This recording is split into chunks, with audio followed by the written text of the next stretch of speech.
കഴിഞ്ഞ ദിവസം നാം ചിന്തിച്ചത് ആദാമിനെ കുറിച്ചാണല്ലോ. ആ വീഡിയോയുടെ ലിങ്ക് ഡിസ്ക്രിപ്ഷൻ ബോക്സിലുണ്ട്.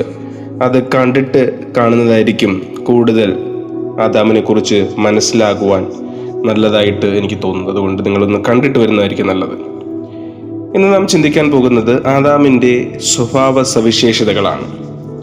ഒന്നാമത്തെ സ്വഭാവ സവിശേഷത, ആദാം ദൈവത്തിൻ്റെ മകനാണ്. ആദാമിനെ മനുഷ്യരാൽ നിർമ്മിക്കപ്പെട്ടവനല്ല, മറിച്ച് ദൈവത്താൽ ഉണ്ടാക്കപ്പെട്ടവനാണ്. ബൈബിൾ നൽകുന്ന വിശദീകരണം ആദാം ദൈവത്തിൻ്റെ മകനെന്നാണ്. കാരണം ദൈവം അവനെ സൃഷ്ടിച്ചതിനാൽ ദൈവം അവൻ്റെ പിതാവാണ്. അങ്ങനെ ദൈവത്തിൻ്റെ മകനായത് കൊണ്ട് തന്നെ ദൈവം എല്ലാ സൃഷ്ടിയിലും വച്ച് മനോഹരമായ ഏദൻ തോട്ടത്തിലാണ് ആക്കിയത്. ഏദൻ തോട്ടം എന്നത് കാഴ്ചയ്ക്ക് മനോഹര സുഖമുണർത്തുന്ന ഒരു കൊച്ചു ഗ്രാമീണ അന്തരീക്ഷം, മലിനീകരണം ഒട്ടുമില്ലാത്ത ഒരു സുന്ദര ഗ്രാമം. അതിൽ എങ്ങും സന്തോഷം മാത്രം നിറഞ്ഞു നിന്നു. നമ്മുടെ ചുറ്റുപാടും നാം നോക്കുകയാണെങ്കിൽ ചുറ്റുപാടുമുള്ള വസ്തുക്കൾക്ക് പോലും പല ഗന്ധമുള്ളതായിട്ട് നമുക്ക് കാണാൻ കഴിയും. അതുപോലെ തന്നെ ഇവിടെ ഏദൻ തോട്ടത്തെക്കുറിച്ച് പറയുകയാണെങ്കിൽ, ഏദൻ തോട്ടം വളരെ സുന്ദരമായി പ്രകൃതിയോട് ഇണങ്ങിച്ചേർന്ന് അതിമനോഹരമായ ഒരു ഗ്രാമീണ അന്തരീക്ഷം, എങ്ങനെയും ജനങ്ങൾക്ക് വസിക്കുവാൻ ഏറ്റവും മനോഹരമായൊരു അല്ലെങ്കിൽ സുഖപ്രദമായൊരു ജീവിതം നയിക്കുവാൻ ആവശ്യമാകുന്ന എല്ലാ സാഹചര്യങ്ങളും കൊണ്ട് നിറയപ്പെട്ട നിപുണമായൊരു ഗ്രാമീണ അന്തരീക്ഷമാണ് ഏദൻ തോട്ടത്തിലുള്ളത്. ഏദൻ എന്ന പേര് സൂചിപ്പിക്കുന്നത് പോലെ ആനന്ദകരവും സന്തോഷകരവുമായ ഒരു ജീവിതം അന്ന് മനുഷ്യരും മൃഗങ്ങളും പക്ഷികളുമെല്ലാം ഒത്തൊരുമയോടെ സ്നേഹത്തോടെ പരിപാലനത്തോടെ ജീവിച്ച കാലം. ഇത്രയും മനോഹരമായ കാഴ്ചയും അനുഭൂതിയുമാണ് ദൈവം ആദാമിന് നൽകിയത്. ഇന്നത്തെ ലോകത്ത് മനുഷ്യൻ തങ്ങളുടെ സ്വയ ലാഭത്തിന് വേണ്ടിയിട്ട്, സ്വയ ഇഷ്ടത്തിന് വേണ്ടി പ്രകൃതിയെ കൊള്ളയിട്ടുകൊണ്ട് ജീവിക്കുന്ന ഒരു കാലഘട്ടമാണ്. തങ്ങളുടെ സ്വന്തം ഭവനത്തിന്റെ കെട്ടുപണിക്കായി മരങ്ങൾ വച്ചുപിടിപ്പിക്കുവാൻ ദൈവം പോലും കൽപ്പിക്കുമ്പോൾ, തങ്ങളുടെ സ്വന്തം ലാഭങ്ങൾക്ക് വേണ്ടി മരങ്ങളെ വെട്ടിമുറിച്ച് അതിൽ ഭവനങ്ങൾ കെട്ടിപ്പണിയുമ്പോൾ തങ്ങളുടെ സ്വന്തം ആവാസ വ്യവസ്ഥയാണ് അവർ തച്ചുടയ്ക്കുന്നതെന്ന് ഓർക്കാതെയാണ് ജനങ്ങൾ ജീവിച്ചു പോകുന്നത്. ഇന്നത്തെ ലോകത്ത് ഗ്രാമീണ കാഴ്ചകൾ നമ്മുടെ സമൂഹങ്ങളിൽ നിന്ന് തന്നെ അന്യപ്പെട്ടുകൊണ്ടിരിക്കുകയാണ്. ഒരു പുതിയ സംസ്കാരം ഉടലെടുത്തുകൊണ്ടിരിക്കുന്നു. നഗര കാഴ്ചകൾ ഒരു ഗംഭീരത ഉളവാക്കുന്നു എങ്കിലും അതിൽ പാർത്തു കഴിഞ്ഞാൽ മനുഷ്യർ വല്ലാത്ത വേർപ്പുമുട്ടിലാണ് ജീവിക്കുന്നത്.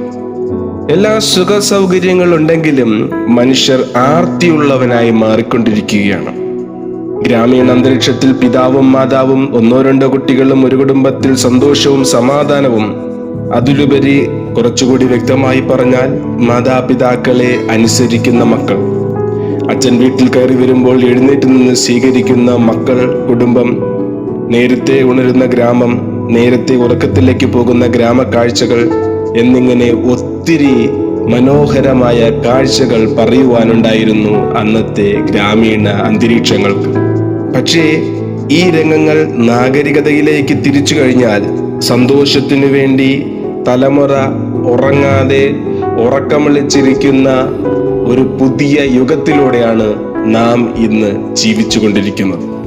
പക്ഷേ ഓട്ടത്തിന്റെ അവസാനം വേദനയും സമാധാനമില്ലായ്മയും, അമ്മയപ്പന്മാരെ അനുസരിക്കാത്ത മക്കൾ, അങ്ങനെ നീളുന്നു ലിസ്റ്റുകൾ.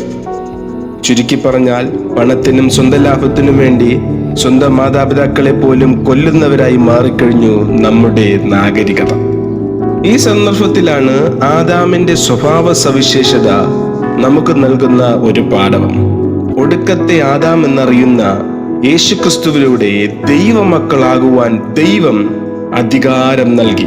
അങ്ങനെയെങ്കിൽ ഈ ലോകത്തെ സ്നേഹവും നന്മയും നിറഞ്ഞ് ഒരു മനുഷ്യനായി ജീവിക്കാൻ നമുക്ക് ഓരോരുത്തർക്കും ശ്രമിക്കാം.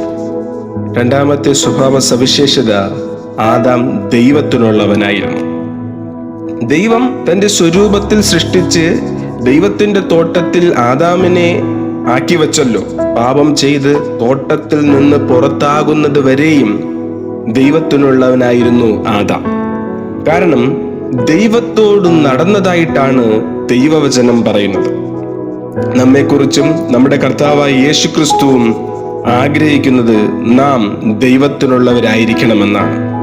കർത്താവിന്റെ വാക്കുകൾ കേൾക്കുന്ന, കർത്താവിന്റെ വാക്കനുസരിക്കുന്ന, കർത്താവിനെ അനുഗമിക്കുന്ന ഒരു യഥാർത്ഥ ശിഷ്യനാകുവാൻ, കൊള്ളാവുന്നവരാകുവാൻ നമ്മെ ഓരോരുത്തരെയും കുറിച്ച് കർത്താവ് ആഗ്രഹിക്കുന്നു. ആദാം പാപം ചെയ്ത് തോട്ടത്തിൽ നിന്ന് പുറത്താക്കുന്നതിന് മുമ്പ് അനുഭവിച്ച എല്ലാ അനുഗ്രഹങ്ങളും അനുഭവിപ്പാൻ വേണ്ടിയിട്ടാണ് കർത്താവ് നമ്മെ വിളിച്ച് വേർതിരിച്ചത്. നമ്മുടെ പിതാവായ ദൈവം യേശുക്രിസ്തുവിനെ ഈ ലോകത്തിൽ അയച്ചതിന്റെ ഏറ്റവും പരമപ്രധാനമായ ഉദ്ദേശം അതുതന്നെയായിരുന്നു. പാപത്തിൽ നഷ്ടപ്പെട്ടു പോയ മനുഷ്യനെ പഴയ ദൈവവുമായുള്ള ബന്ധത്തിൽ ജീവിക്കുവാൻ ഒരുമിപ്പിക്കുക എന്നതായിരുന്നു കർത്താവിന്റെ ആകെക്കൂടിയുള്ള ലക്ഷ്യം. ഇന്നും ആ ദൈവം നാം ഓരോരുത്തരും അതേ സ്വഭാവമുള്ളവരായി ആ സ്നേഹത്തിൽ, ആ കൂട്ടായ്മയിൽ, ആ ഐക്യത്തിൽ ജീവിപ്പാൻ സർവ്വലോകത്തിന്റെ നാഥനായ ദൈവം ആഗ്രഹിക്കുന്നു. നമുക്ക് ഒന്നിച്ചു നിന്ന് ആ സ്നേഹത്തിൽ നടക്കാം.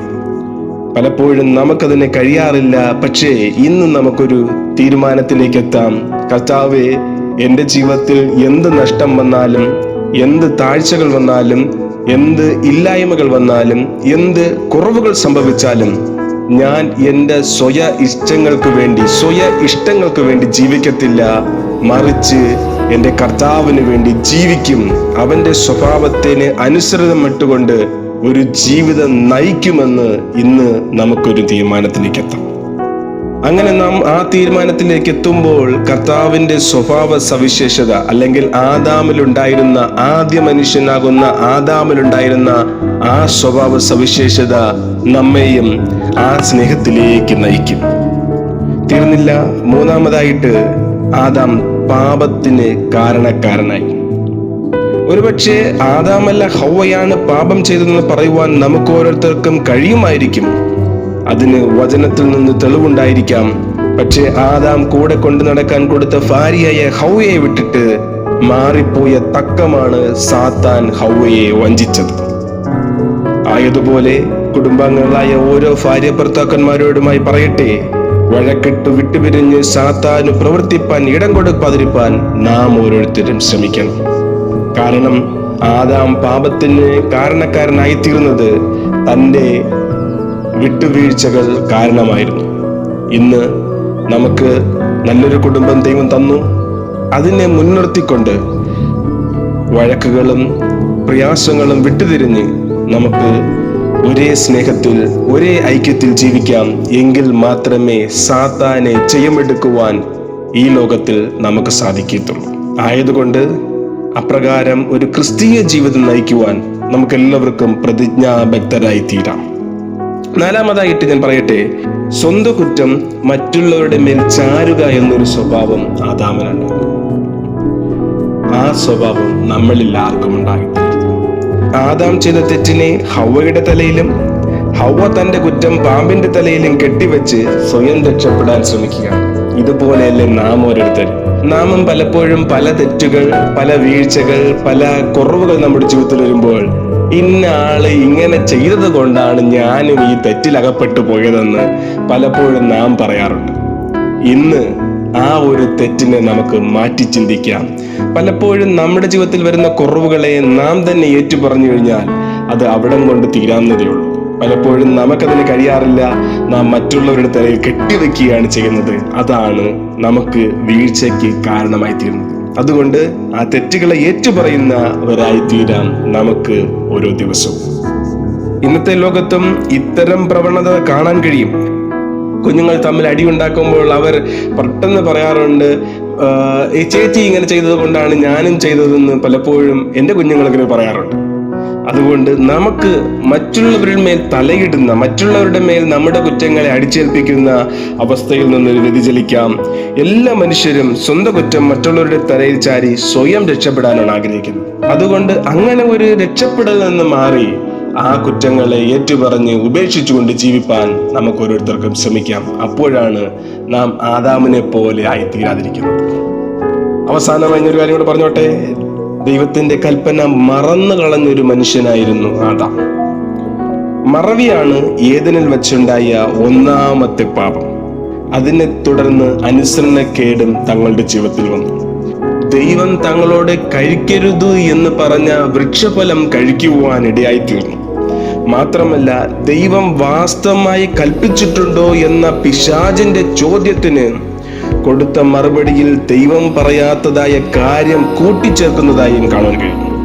അത് ഇപ്രകാരമാണ്: തൊടുകയും മരുത് എന്ന് പിശാചിനോട് പറഞ്ഞു. ദൈവവചനത്തിൽ കൂട്ടിച്ചേർക്കുന്നതും അതിൽ നിന്നും മായ്ച്ചു കളയുന്നതും അല്ലെങ്കിൽ മറന്നുപോകുന്നതും പാപമാണെന്ന ബോധ്യം എല്ലാവർക്കും ഉണ്ടാകും. പ്രിയ ശ്രോതാക്കളെ, നാം ഓരോരുത്തരും ദൈവത്തിന്റെ വചനം കേൾക്കുകയും അതനുസരിച്ച് ജീവിക്കുകയും ചെയ്യണം. ദൈവത്തിന്റെ കൽപ്പന നാം ഒരിക്കലും മറന്നുപോകാനിടയായിത്തീരരുത്. ദൈവം നമ്മോട് കൽപ്പിച്ച ഓരോ വാക്കുകളും നാം നമ്മുടെ ജീവിതത്തിൽ പ്രാവർത്തികമാക്കുകയും അതിനെ മറന്നുപോകാതെ ദൈവത്തിന്റെ കൽപ്പനകളെ അനുസരിക്കുകയും ചെയ്യുന്നവരായിരിക്കണം. എങ്കിൽ മാത്രമേ ദൈവിക അനുഗ്രഹങ്ങൾ നമ്മുടെ ജീവിതത്തിൽ നമുക്ക് പ്രാപിക്കാൻ കഴിയത്തുള്ളൂ.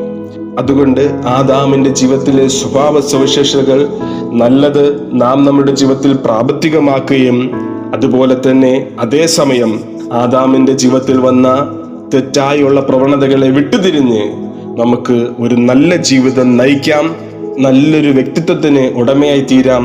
ഇതുപോലെ ആദാമിന്റെ നല്ല സ്വഭാവ ഗുണങ്ങൾ നമ്മിൽ ഓരോരുത്തരിലും ഉണ്ടാകട്ടെ. ആദാമിനുണ്ടായ തെറ്റായ സ്വഭാവ ഗുണങ്ങൾ നമ്മിൽ ഇല്ലാതിരിക്കുകയും ചെയ്യട്ടെ. ഇങ്ങനെ നല്ലൊരു ജീവിതം നയിക്കുവാൻ എല്ലാവരെയും ജഗദീശ്വരൻ സഹായിക്കട്ടെ.